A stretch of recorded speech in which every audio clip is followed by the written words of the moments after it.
And it only takes 48 hours for a mold spore to start to grow and reproduce and colonize into a colony of mold.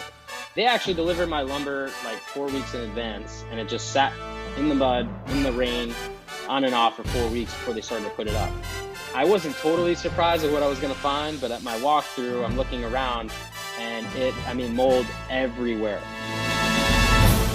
Cue music. Places, everybody places. We're starting in 3, 2. Welcome to the Autoimmune Hour, where we look at the rise of autoimmune disorders. I've brought together top experts that range from doctors, specialists, nutritionists, researchers, and even those recovering from autoimmune to bring you the latest, most up-to-date information about autoimmunity and how to live your life uninterrupted. Thank you for joining us here on the Autoimmune Hour with Sharon Sayler.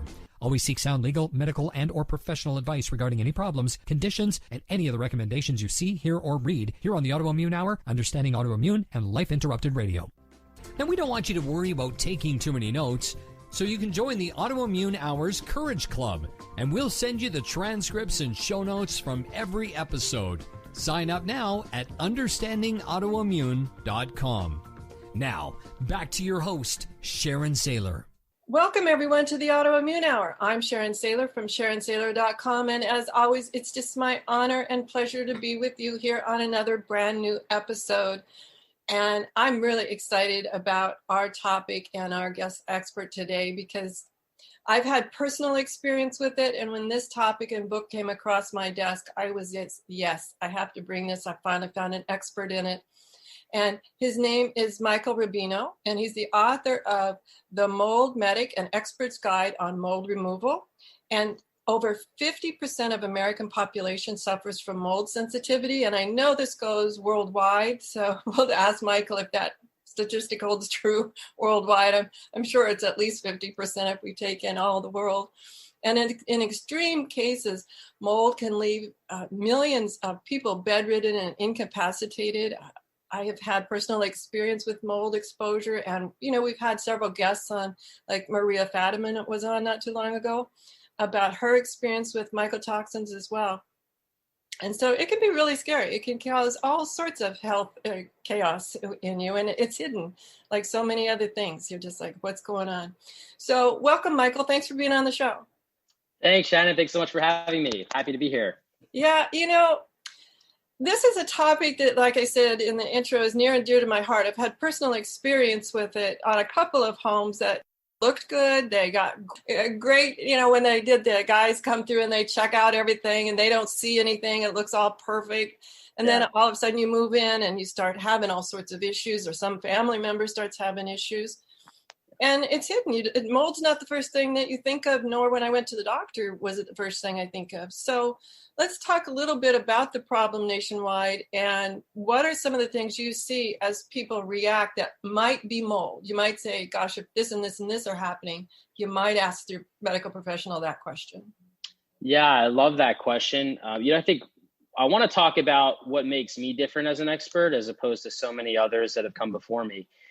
My expertise really lies in helping someone who's hypersensitive to mold. And I think that's a real disparity compared to what a lot of people are expert in when it comes to construction, remediation, et cetera. And one of the things that I'm noticing in our industry as a problem and why I'm so passionate about what I do is because our standards are just almost non-existent. We have these standards that say remove the building material, clean the stuff that's in the immediate room, but it doesn't go far enough to really diagnose and understand how far extent this problem has been and what to do about the contamination.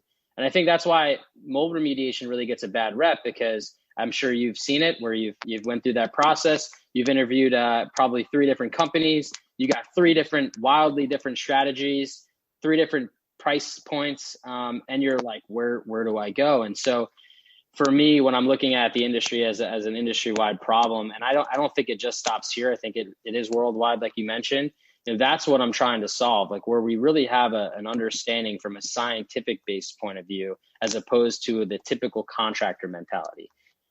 In terms of what people experience, obviously it's going to vary person to person, but some of the most common things that I get complaints of is brain fog, chronic fatigue, respiratory-like symptoms, allergy-like symptoms. For me, I have an acute sensitivity to aspergillus specifically. And so it typically happens when I'm traveling. If I go in a hotel room that, just doesn't have good air quality, I can always tell when it's aspergillus because I walk in and it almost feels like I just got a cold. Like as soon as I walk through that door, I'm like stricken with a cold, runny nose, itchy lungs, itchy face. It almost compares to, because I'm allergic to cats. So when I'm around a cat, I have similar allergic-like reactions. And that's kind of the way I would compare it to. So it can really change from person to person, but you're going to have a lot of those similar symptoms. Wow. Michael, I know what you mean when you said it comes on as quick as walking in the door. I had that happen so often. And the problem is for most people, you and I at least have had some diagnosis and we're like, oh, must be mold, or in your case, must be cat. Is there a cat in here? But most people aren't that aware of their body or haven't had it diagnosed in such a way that they're going, this place, I need to leave this place because the air quality and the surrounding area isn't well enough. I know you're not a medical professional, but I just want to ask, is there a specific type of doctor that you recommend that has more experience in mold? I mean, there's so many, your rheumatologist, your ear, nose, and throat. Is there a specific one that you see people have better success with using? So there actually is a term, and it's called a mold literate doctor. And typically a mold literate doctor, you're going to find more in like the functional medicine, integrative medicine, holistic medicine space. There's a few MDs that are pretty popular that are in tune with mold and actually do the testing inside the body to identify if you do have mycotoxin exposure, mold exposure, et cetera. And I think those are really the doctors you want to look for because they're going to know what you have, advise on testing your place or even your workplace to see where you're exposed, where you're getting exposed to it, and help put you on a program. It usually consists of, changing the way you diet to more of an anti-inflammatory diet, drinking a lot more water, and really trying to help detoxify, from the exposure to mold. Those are all good points. And I want to point out too, I know that when I walked into certain places, I live in the Pacific Northwest, a lot of water, a lot of mold, not uncommon. Even outside in the forest area, not uncommon. You can almost smell a musty smell, but I want to point out that that's not the precursor. Yes, that might be a mold problem, but sure. You can walk into a place that's you don't even notice a smell and you can still be exposed to mold, correct? Here's what's interesting, Shannon. Actually, most of my clients, I walk into their house, you would have no idea that there's mold. So it really requires extensive testing of the home through using like a mold inspection company to try to identify where it's coming from. Sometimes you'll see some signs where you have like brown staining or circles on the walls that indicate, at one time there was a leak, but that doesn't always mean that you're going to see mold growing on there. What actually, typically it's growing more inside the cavity. So right in between the wall assembly is where you'll see mold to start to grow, kind of eating the back of the drywall and eating the insulation. And so it's got to be pretty wet for mold to start growing through the drywall and make its way to the surface. So most of the time you're going to have mold problems there. The other thing is once you do have mold somewhere, it's typically going to get aerosolized. It's going to get into your HVAC system. And that's how it really starts to become a massive problem because it's just circulating around the house, utilizing the lungs of the home as its passageway to get from place to place. And that's the air that you're breathing in every day, is that air that's constantly circulated, conditioned, and presented back out into the environment. Fantastic. Now, I know in my own personal experience with mold, and I, of course, did what I thought was my research on who, what, where, when, and how. I found, as you mentioned, a range. Everyone from a very low cost, get it done, we're just going to spot check it here and that's it, all the way to a massive, almost complete home renovation. And besides that, the other part I want to talk about was the toxicity of the different things they used. I actually had the luck to ask to have a sample of one of the products of someone I was considering, and I had a very severe allergic reaction to the product. So I was thankful that that wasn't sprayed in my own home. So let's just talk a little bit about the process. So let's just say, unfortunately, we suspect we have mold and we want to get some different people, experts in. What are some of the things you recommend that we do to find the right expert for us? And also, I guess might be a second part of that question is it ways that you can do it more naturally than others? Yeah. So the first thing you want to do is you want to find a good mold inspector. And I know the word good in today's world is pretty hard to find, but I think the best way to identify if someone's good or not is to ask them how long do you think the inspection would take? I think that's like the perfect parameter, because if they say, oh, we'll be in and out, half an hour or so, you can't do a thorough analysis of a home for in a half an hour. So if you get more in touch with somebody who's like, this can be a 4 to 8 hour process, then I would say they definitely plan on spending the time to check every nook and cranny for possible areas that they are going to recommend testing for. And the other thing you can ask is, do you plan to test the dust to see if there's a lot of contamination found in the dust? Because that's really a good indicator. What happens is, as you're moving around the house, as you turn the HVAC on, opening doors and windows, you're going to circulate the dust that's in the environment, get it aerosolized, and you're going to be breathing that in. So when you have high contamination amounts inside your dust, that's a lot of opportunity for those contaminants to get into the body as just you normally live inside the environment. So someone who's willing to test the dust and believes in that strategy, I think is key, because that tells you that they're more science-based. They really want to make sure that the environment is as perfect as possible for you. Now, once you find a good inspector, then it becomes finding a good remediation company, which is probably even more challenging than finding a good inspection company.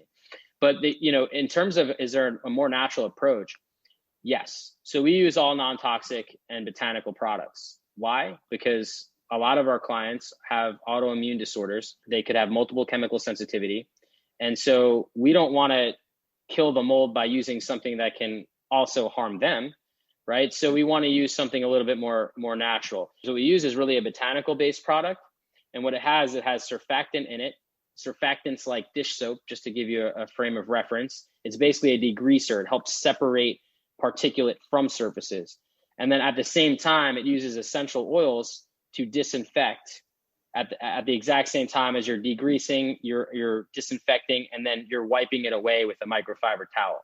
There is a science to the microfiber towel. Microfiber towels actually collect 100 times more particulate than any other form of towel, paper towel, terry towel, etc.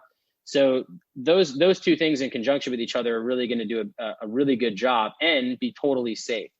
Not that I recommend it, but if you YouTube some videos, there's actually people that spray this stuff on cookies and eat it to show you how safe it is.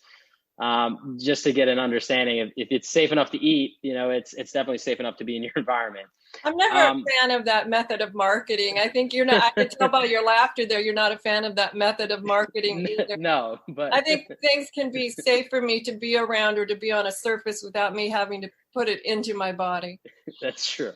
Yeah, no, I thought when I saw that, I thought it was pretty funny, but yeah, it's just good that there are safe alternative products out there that you can use. There's other good products that are, again, organic, safe products to wash your clothes that are 99.97% effective at removing mold and mycotoxins from your clothes.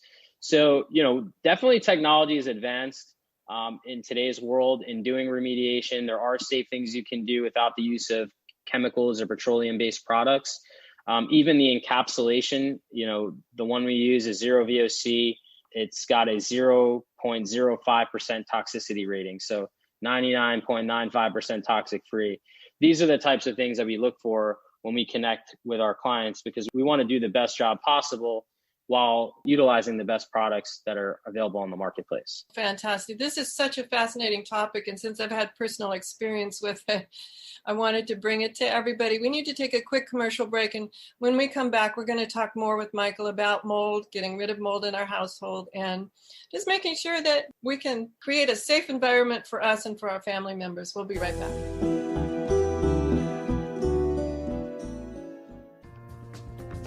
Life Interrupted Radio will return after these messages from our sponsors. It's great sponsors like these that keep this show coming to you every week. Be sure and stop by lifeinterruptedradio.com to learn more. Your conscious lifestyle on steroids. OMTimes Radio. IOM FM. Hello, I'm Lisa Berry. Join me every Monday at 1 p.m. Eastern Time for Light on Living. A chance to see new, hear different, and feel more as I shine the spotlight on all the ways to lighten the load of life's challenges. Light on Living is your link to that new way you're looking for, that new understanding that will enhance your life, and that positive connection that will support your growth. So join me and you'll gain insight and start to see things in a new way that motivates you. OMTimes Magazine is one of the leading online content providers of positivity, wellness, and personal empowerment. A philanthropic organization, their net proceeds are funneled to support worldwide charity initiatives via Humanity Healing International. Through their commitment to creating community and providing conscious content, they aspire to uplift humanity on a global scale. OMTimes, co-creating a more conscious lifestyle. Listen and imagine.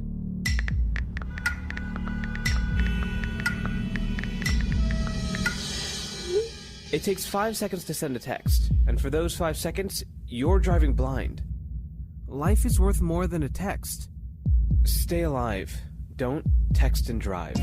Visit StopTextStopWrecks.org, a message brought to you by the National Highway Traffic Safety Administration, Project Yellow Light, Noise, and the Ad Council. Hi, this is Sharon, and of course you know me from here on the Autoimmune Hour. Maybe you don't know I'm also an author. My latest book is for kids. It's Pinky Chenille and the Rainbow Hunters, a winner of a 5-star Reader's Favorite review. It's perfect for your early reader and a great bedtime story for your young adventurers. Check it out over at pinkychenille.com.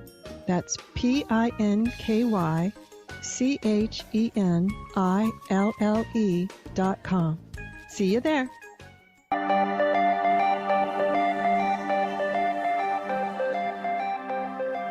Welcome back, everyone, to the Autoimmune Hour. I'm Sharon Sayler from SharonSayler.com, and today we're here with Michael Rubino, and he is the president of All American Restoration and the author of the new book, The Mold Medic, An Expert's Guide on Mold Removal, and it just came out. So excited to have him here.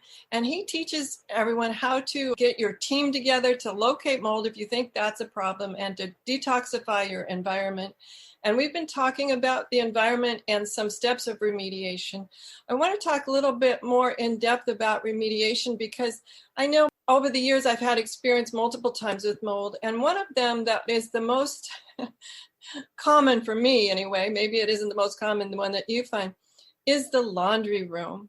Now, I hope it's an okay question but actually some of the appliances had mold. I was really surprised by all that. So what's your experience in finding like appliances giving us an issue? Maybe it's not in the wall or in the... Yeah, well, I mean, that actually commonly happens in a project. You know, actually, one of the most interesting things I can talk about is if you want to check right now, go ahead and get off your chair, go over to your toilet, lift up the toilet tank cover and flip it over. See if you have mold growing on the underside of the toilet, and then look inside the toilet tank itself and see if you have mold there. Usually what that's indicative of is that there is mold somewhere inside the home that's probably hidden. You don't see it. And it's producing enough that's getting into the air. And mold is kind of like how weeds are. They produce spores, like weeds produce seeds. And basically, anytime they find an area where they just happen to land at that perfect spot where there's enough moisture for it to grow, it starts to grow. And so our toilet tanks are, basically pots of water sitting in our bathroom, and those toilet tank lids they're not airtight. So anytime you have an exchange of air between the bathroom, the toilet tank, you'll have an opportunity where a mold spore can fall in there, and it can start to generate mold that way. Same thing with your appliances, like a washing machine, for instance. I'll give you a tip. I never buy a front-loading washing machine because they're very prone to mold. I usually buy the top-loading ones because the front-loading ones have this rubber gasket, and that basically prevents the water from leaking out onto your floor. But what happens with that rubber gasket is it has a lot of trapped moisture in between it. And so it creates this perfect environment where mold can start to grow.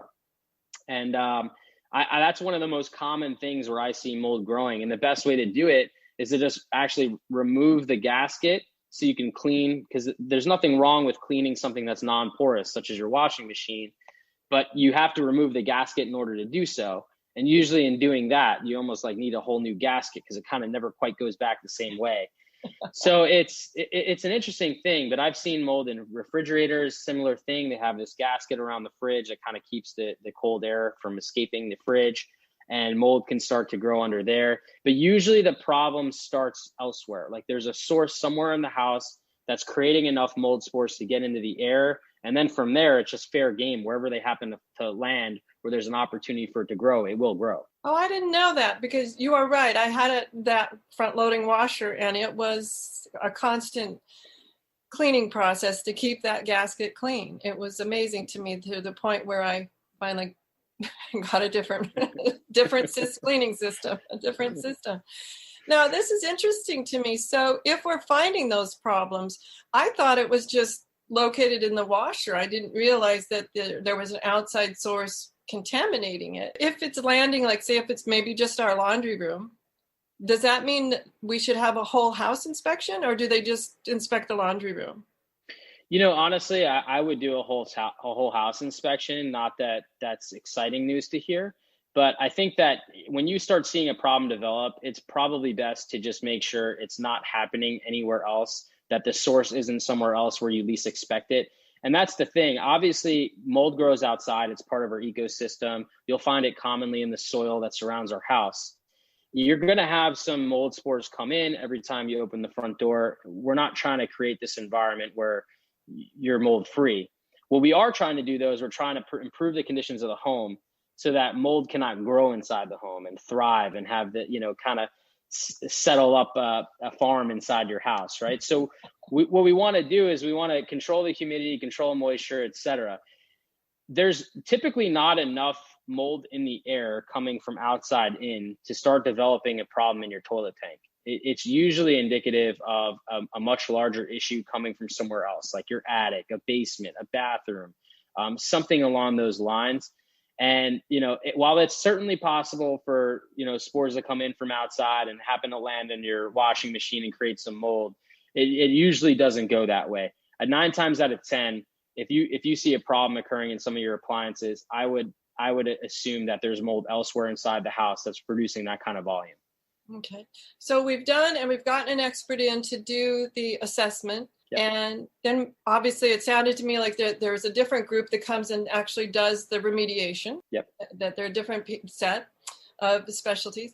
Now, let's say they find it. I don't know, a common place that I hear that people find it, is like a leaky roof. And so maybe it's in their attic space. Do you have suggestions for can it just be remediated, or do we have to deconstruct some part of the house and reconstruct it? Well, it depends, right? I mean, mold can cause structural damage where it actually eats away at the wood between the mold itself, the constant water damage, and then that can potentially come with it bacteria, wood rot, and it definitely can be a part of reconstructing the house. And there's definitely situations where I saw where I opened up a wall and you would have never imagined it, and you see the plywood basically behind the wall assembly is completely rotted. Normally it's this bright wood color, it's completely black, and you're like, oh my God, it looks like a rodent would like chewed it all up or something. In those cases, if you want to prevent mold from coming back, you can't just open it up and treat it for mold. You have to actually replace the structure to prevent water and moisture from seeping back in. So you can get unlucky where the problem's a little bit more extensive than just dealing with the mold at that snapshot in time. You may have to make certain improvements, otherwise you can fall victim for it to come back. This is especially true in like a basement. Basement, the number one cause of mold growing in basements is going to be excess moisture coming in through the foundation. And basements are typically below grade, so you have hydrostatic pressure that allows basically water to force its way through into the block that the home is built out of. And without implementing some sort of waterproofing strategy and dehumidification to really keep that environment where it's not conducive for mold to grow, it's just going to come back after you treat it. So I would say mold remediation is really a few different parts. The 3 pillars I like to have is 1, you need to correct the source of water or moisture intrusion. 2, you have to remove the colonization of mold growing that's producing the contamination. And finally, 3, you remove the contamination created by that colonization. So I think if you skip any one of those steps, you can fall victim to having it come back or having mold being this reoccurring issue. So I think it's very important to take a look at all the aspects and figure out, not only do I get rid of the mold, but how do I improve the space so I don't have to worry about it again. And I know when I had that mold issue, it was a longer term process than I had previously considered before my first introduction into having a mold issue. Now, one of the things that I'm curious about, though, is home inspection. How do we know that our home inspector, or do we have a home inspector and a mold inspector? How do we know our home inspector? I'm a little confused there. When you think, oh, I'm just going to have a home inspection, they'll know everything. Yeah, that's a great question. Unfortunately, becoming a home inspector, particularly people who do inspections when you're buying or selling a home, for instance, they actually have a really good training program, to do home inspections. I love what they do, but their mold portion of the training program is very, very small in comparison to so many other things. And I don't think it really gives them enough background on mold. And that's actually that similar problem in almost every industry. But if you ever connect with me on Instagram at the Mold Medic, you'll see photos I posted of my house being built right now here in Tampa, Florida. And it has mold all over the framing. Well, I was going to say, I think Tampa, Florida is a mold capital. Oh, it very well may be. But that happens almost everywhere because we got off topic here, but I think it's so interesting. I want to finish. When they deliver lumber to build your house, they sit it in the mud. Well, there's mold in the mud. And also delivering lumber in the mud keeps the moisture content of that wood basically wet for periods longer than 48 hours. And it only takes 48 hours for a mold spore to start to grow and reproduce and colonize into a colony of mold. Wow. They actually delivered my lumber like 4 weeks in advance, and it just sat in the mud, in the rain, on and off for 4 weeks before they started to put it up. So I wasn't totally surprised at what I was going to find, but at my walkthrough, I'm looking around and mold everywhere. And here's the thing, the builder was like, didn't see a problem with it. He's like, oh yeah, it's dead mold or whatever. I'm like, it's dead mold? What do you mean it's dead mold? Do you mean it's dormant? Like it's not actively producing spores? He's like, well, yeah, that shouldn't be a problem, right? I'm like, well, it shouldn't be a problem today, but it could be a problem tomorrow. Are you insinuating we should just build over this or can we take care of this?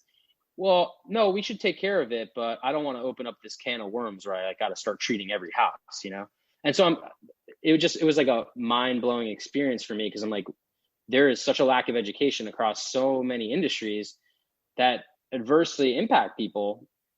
What if I was chronically sensitive or had, some sort of autoimmune disorder? I would be devastated moving into that house, right? And so there needs to be a lot more education regarding mold and how it can impact people so that, something like the mold regulations for a home inspector are increased. Same thing for a builder, renovation contractor, et cetera.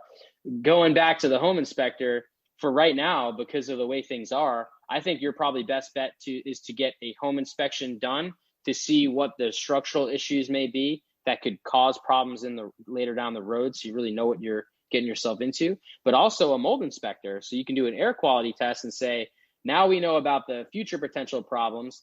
We also know about what the current mold issues are. And that can give you a good sense of, should I buy this house? Is this worth the investment? Look, if a house has good bones, obviously you can always make an investment into fixing it if you really are in love with the house. But you want to have that information up front rather than spending every penny you own to buy the house and then be stuck with a $50,000 remediation after you close. That wouldn't be a pretty situation to be in. And unfortunately, it's a situation that I've seen many clients in. Now, you brought up an interesting comment. It was sort of an offhand comment, but I've heard it. Oh, it's dead. And you said, you mean dormant? So is mold, when it's remediated, is it ever dead and gone? Or I'm imagining it, does it come back? I guess I'm not sure of my question here. Hopefully you can find a question in there. But when you said that, I was like, well, how do you really get rid of it then? So basically when mold, quote unquote, dies, what that really means is it becomes brittle and it breaks off into smaller hyphal fragments. So now it just becomes even smaller particles that are easily able to get into the body. there are studies that show that even the hyphal fragments can make someone who is sensitive to mold have adverse health reactions. So when I look at things from that perspective, I try to make sure that we remove every piece of mold that we can possibly get our hands on. In terms of mold going dormant, basically what that means is that there's not enough moisture for it to continue to grow. So when you remove the moisture content, yes, he's right in the sense where it's not getting into the air as much. It's not going to be reproducing as rapidly because it doesn't have the conditions really met for it to continue to grow and reproduce, but it's there. So what happens is if he would have built over that, God forbid we have a storm, the AC cuts out, the humidity creeps up above 50%, that mold comes back, right back with a vengeance, takes that opportunity and continues to grow and reproduce. So we don't want to cover up mold, whether it's, currently active or not. We want to remove it so that if we do have a leak or humidity does increase, we're not having this larger scale issue. And so that was what I explained to him, and he kind of understood. And it was just kind of alarming to me that there's such a lack of education in the fact, or he didn't really seem like that was a big deal or that there was any problem with that. And he had every intention, if I didn't make a big stink about it, to just build the house and continue on building. And so, that's when it's just, as of lately, it's the more things that I keep seeing and happening to me, I'm like, wow, this is such a bigger issue. And I need people to know about this so that these problems stop occurring. To give you a good frame of reference, we just had a client did a brand new, beautiful kitchen renovation. I don't know, maybe spent $20,000. Looked really nice. And unfortunately, when the contractor, I guess, took out the cabinets, he saw some mold, he cut the drywall out, but he didn't do anything about the mold growing inside the wall cavity. And in his mind, he just thought, well, if I cut out the drywall, it's all remediated. And so they built back over this kitchen. And unfortunately, they got sick thereafter, just because I think when the contractor removed stuff, a lot of that got aerosolized because he didn't know, there was no engineering controls. And then when they just put everything back and covered it up, the mold felt threatened for whatever reason. And there's definitely more mycotoxin production that was in the environment than when they tested a year prior. So it was very interesting to see, but the unfortunate part was we had to, in order to correct the problem, we had to take that beautiful kitchen they just put in back out to handle it. Now, yes, they were able to salvage a lot of stuff. We were able to treat a lot of stuff, so it wasn't as costly. However, it's just a sad story to even have to go through that, Oh, absolutely. Completely frustrating. And I've heard of that idea before. In fact, in my little episode years ago was the contractor saying that same type of thing. Oh, well, we'll just spray some Clorox or some bleach or whatever on this and take out this little bit of stain here and it'll all be good. Yeah. I think that happens more often than we like to admit. I think it happens way too often. I think, when you get your contractor's license, home inspection license, a simple fix is, educate more on mold for these professionals that could come across it. And I think that's a simple fix. And all it really takes is for us to be aware of it, because we as a society, when we band together and demand change happens. And that's the beautiful thing about us. But if we're not aware, how do we know we need change? And I think that's the biggest problem. One of the biggest reasons why I said, you know what, I got to write this book. I got to get this information out there. It's great that it's in my head. It's great that I'm helping people, but I'm never going to create this massive amount of change that I'd love to see happen if I try to do it one house at a time. It's become from I'm good at something to now I'm extremely passionate about the much larger picture that I see. The service-based business is great, and I'm glad that we have a team that can handle it. However, I'm now far beyond that and looking at the future of how do we make this change across the world, not just one house at a time. Absolutely. We need to take a final quick commercial break. And when we come back, we're going to talk to Michael more about this. It's just a fascinating topic that to me, it's other than seeing a stain, it's a very hidden or invisible problem that I think a lot of people are suffering from that even could help them have some optimization of their life, even with an autoimmune diagnosis. So we'll be right back. Your conscious lifestyle on steroids. OMTimes Radio. IOM FM. Change and growth are part of natural life, and also part of your spiritual life. Everyone needs support and guidance, especially during life passages. Upgrade yourself with the OMTimes Experts program. With OMTimes Experts, you have access to the best intuitive coaches, spiritual teachers, counselors, astrologists, and oracles. Our team was carefully selected so you can trust. Find out more at experts.omtimes.com. Grab a cup of tea or a glass of wine and tune in for Inspired Conversations with publisher Linda Joy on Tuesdays at 2 p.m. Eastern. Linda creates sacred space for leading female luminaries, empowering authors, heart-centered female entrepreneurs, coaches, and healers. A soulful venue where guests openly share the fears and obstacles they've overcome, wisdom and lessons learned, and the personal journey that led them to the transformational work they do in the world. Inspired Conversations to empower you on your path to authentic, soulful living. Research shows we apologize up to 10 times a day, and most of the time, we say sorry as a response to someone else's mistake. What if we thanked people instead of all that unnecessary apologizing? So instead of saying, sorry, I'm rambling, you say, thank you for listening. Join us at projectforgive.com, a free, non-religious resource on global forgiveness.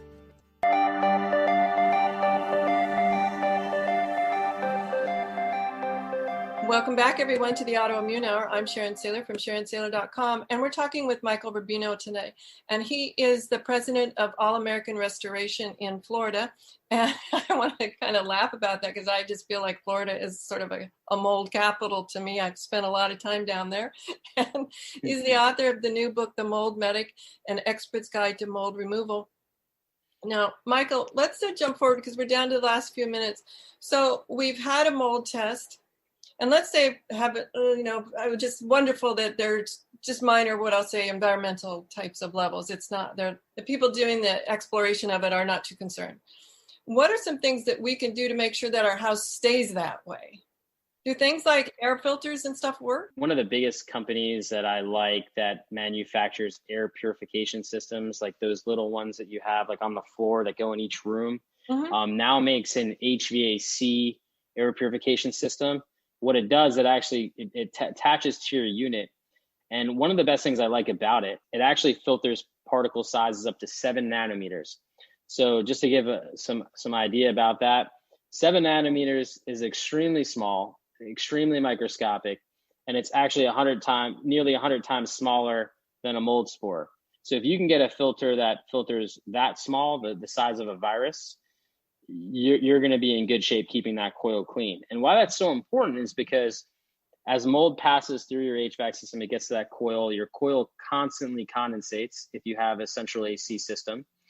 And when mold meets with that coil that has that much moisture in it, it has, again, an opportunity to grow. And now your coil becomes contaminated, and that becomes a source of contamination, further creating an issue. So, I think that unit's about $2,500. So in terms of like, if you're putting in a new HVAC system, or let's say, your HVAC system is in tip top shape and you're like, yeah, I just want to make this minor investment to get that HVAC system perfected. I think, when you look at the total cost of replacing a unit, it's a fraction of the cost to be able to give you better protection. And it's definitely better than any of the, typical manufactured products that come with your typical HVAC company. The other couple of things is dehumidification is really important in climates like Florida that have high humidity. But we also have a location in the Northeast that we actually, our headquarters in New Jersey. And in the summer months, it gets very, very humid in the Northeast also. And so it's equally as important to have dehumidification in your house. But you want to control the water and moisture from getting into the house, the relative humidity from getting too high. And you want to keep things that are prone to moisture, like the HVAC system, protected so that mold can't get to it. when you're looking at your house, cleaning your house, I think is key, because the more dust that accumulates in your home, the more food source you have for mold. So when you do have an opportunity where mold grows, maybe you spill something and forget it. Maybe you have potted plants in your house and you water them and sometimes they spill and you don't realize. When you have that much dust accumulation, it really kind of coincides with that and gives mold an opportunity to feed and thrive. So little tips like that would be key. The other thing is, I think, doing routine maintenance inspections on your house, getting a roofer out once a year to check the integrity of the roof, to make sure that you're not, you don't have any current or near future problems with the roof. Same thing with windows and doors. Depending on how your house was built, sometimes the only thing stopping water from coming into your window is some caulk that goes around the window. So as that, over time, that does start to crack and deteriorate and acts as a pathway for water and moisture to get in. So, checking doors, windows, the roof are really the main culprits. The other thing is clean your gutters. What happens when your gutters get clogged is they start dripping a high volume of water right over the edge, right near the foundation. So if you have a basement, that's a lot of volume of water coming, right near your basement at that one time, which is certainly not going to help with the hydrostatic pressure kind of pushing it into the interior living space. The other thing is, even if you're on a slab, having that much water drop on your house, when your house is constructed, you're going to have this concrete slab. You're going to have your wood membranes that go straight up and down, and that's the exterior wall. If water gets too high where it can kind of get in between the wood framing and the cement slab, you have the potential to get trapped moisture in that wood and mold to start growing. So making sure your grading is kind of sloped away from the house. You don't have, your dirt's not so high right up against that house, keeping gutters clean. And then if you have downspouts that dump water out right next to your house, you can get these little gutter extensions for a couple bucks at, the Home Depot, and it'll extend the water out away from the house. All those are really awesome tips to kind of, preventing, maintaining your home and preventing the conditions for mold to grow to really become a problem for you. Oh, wow. Fantastic. I'm just trying to think of all the different people I need to come out and do their little thing for me now. Yeah. I had a quick question though. So we were talking about dehumidification. Here where I live, of course it rains all the time, but we run heating systems that actually makes it very low humidity in the house in the winter. And a lot of people run humidifiers. What is an ideal number that we have to keep our home at as far as so our moisture, our nose membranes stay moist without creating a mold problem? Yeah, I think the sweet spot is somewhere between 35 and 45%. And you can adjust that to suit your comfort level. I totally understand with needing humidification in some climates that are very dry, especially in the wintertime. And the HVAC, when the furnace kicks on, it actually does create a very dry heat. So I totally understand. There's a technology called vaporizing as opposed to humidification, which, introduces moisture in the form of a vapor, which definitely has a lot less risk of kind of condensation and buildup on your walls. But yeah, if you ever notice extreme condensation on your walls, I think you have probably too much humidity going on and you need to probably lower things a bit. But if you have a humidistat that can monitor humidity, I think that would be awesome, because you really want to keep it in between that sweet spot of 35 to 45%. Once you get over 50, you're in the danger zone. And that's really where certain species of mold start to be able to grow and form. Some are going to require more chronic water and higher moisture content, but that's at least where you start to get into the danger zone. So if you can maintain those levels, I think you're in good shape. I want to jump over to, I know you work a lot with people that have autoimmune conditions and other hypersensitivities. We're down to just the last 10 minutes, and I want to learn a little bit more about your book as well. But can you talk to individuals that have autoimmune and hypersensitivities and some very specific things that we can do beyond some of the things that we've talked about already, and what you've seen with all your experience? I would say probably most of my clients have some sort of diagnosis in the immune compromised spectrum, whether it's Sears, autoimmune disorder.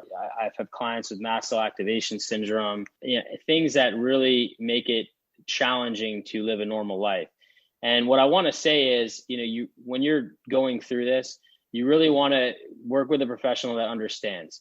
Because unfortunately, my industry, if you've ever worked with a contractor before, the mentality of it is always, I'm right and you're wrong. And I've literally had people call me up crying saying, this person says I'm crazy. And that's not okay for me. For me, I see this, what you're going through is very real. I see it day in and day out, 10, 20 times a day with the amount of clients that I talk to. And what we want to do is we want to create a support system for someone who is going to be susceptible to environmentally acquired illness. And that means using botanical products as opposed to using chemicals, doing things in a much more thorough fashion. When you do have an autoimmune disorder, and it's not in all cases, but you're much more likely to become sensitive to mold. And so with that, you need an extra standard of care to make sure that the mold's removed, the contamination's removed, kind of like how I talked about those 3 pillars, correct the water, remove the source, and clean up the contamination. Mm-hmm. The biggest problem that our industry has, it neglects to clean up the contamination. And if any of you have been through this, the pitfalls of a remediation before, and you've had people tell you like, oh, I'm an expert, don't you listen to me and don't you worry about it, and I got this handled. I've been doing it for 35 years. I've heard it all. The big new craze in mold remediation is like just fogging the place. And like they're telling people that the magic fog like penetrates walls and just kills mold everywhere. There's I've had some clients that have spent like 10 grand to do this whole fogging thing. And they told me they felt better for like a week or two. And then it just comes back with a vengeance because you're not actually removing the mold. You're not removing the water intrusion that creates the mold. And so it's obviously going to come back. And it's like a snake oil salesman. But the reason why people fall victim to that is because financially it's attractive. If I'm telling you it's, $30,000 to fix things the right way, the structural repairs, and this guy's telling you for 10 grand, it's going to penetrate everything and kill everything, don't worry. Your first thought process is going to be, I'd rather spend 10 grand than 30. And the guy says it's the same thing. So why not go with him? And that's one of the biggest problems that we've run into as of lately, especially with COVID and everything. There's a lot of uncertainty with jobs and money is definitely a concern. That's why I'm like, the best way for me to coach people is to not sell the product at all. So I'm trying to figure out how to transition out of selling it, being like, look, guys, let's not focus on the money. Let's focus on the problem. The reality of it is you need someone who's going to clean up the contamination, who's going to have high integrity to make sure that you test for the contamination to validate it. You're within that right to work with someone who's willing to listen to your needs. Someone who doesn't have autoimmune, some sort of immune compromise, I think they can get away with a little more, maybe not doing as thorough of a job, and they may not be as impacted by it.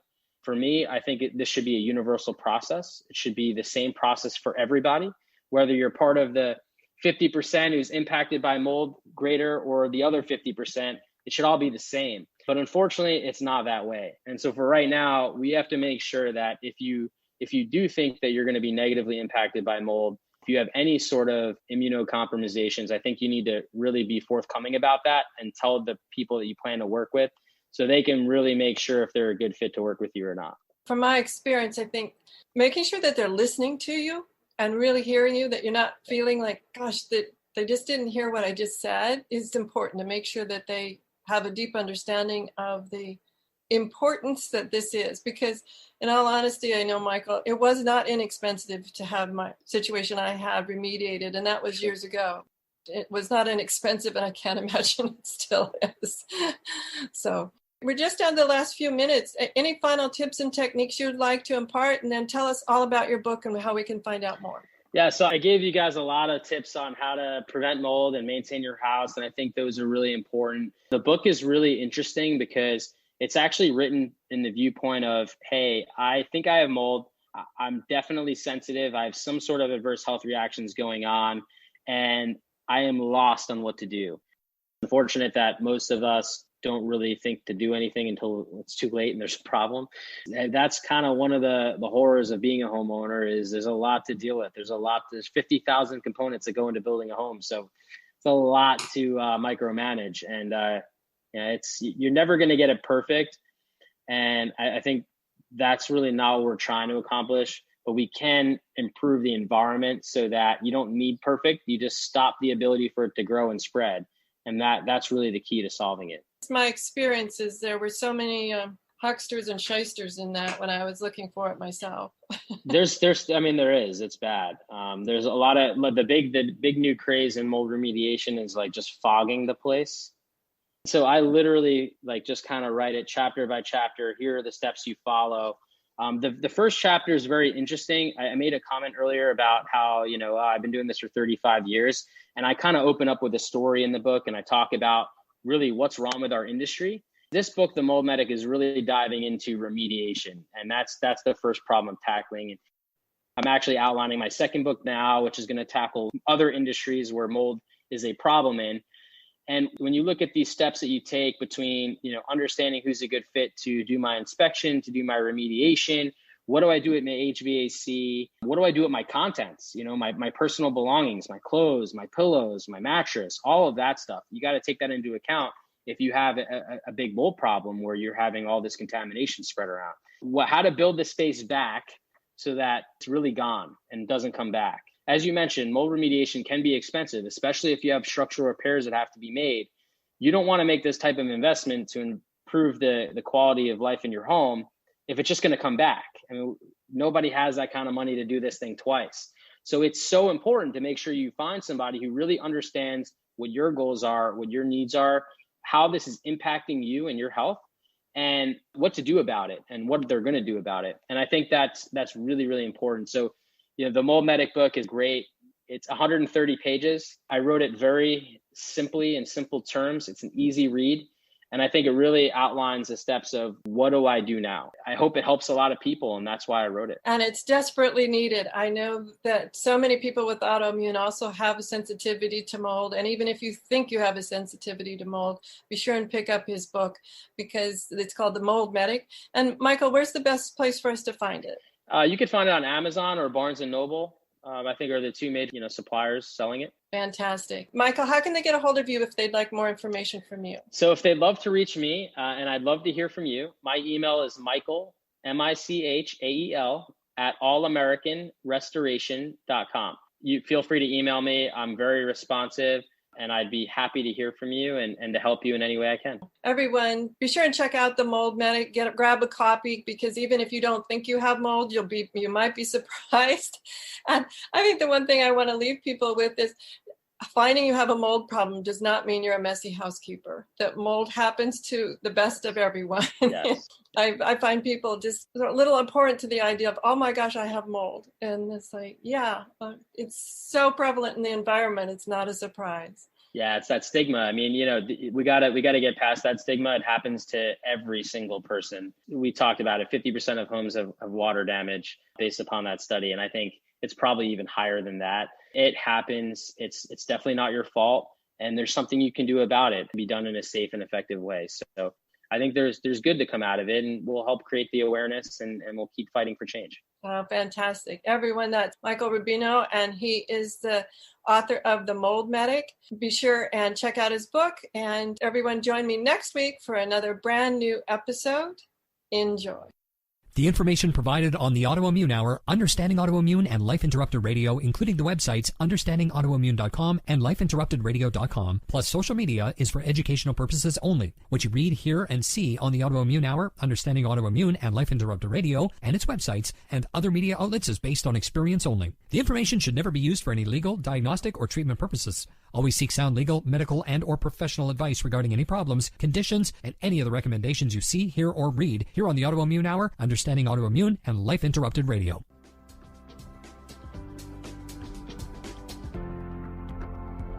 You've been listening to Life Interrupted Radio. To learn more, listen to other shows, and gain free resources that can help empower your life, be sure to stop by lifeinterruptedradio.com.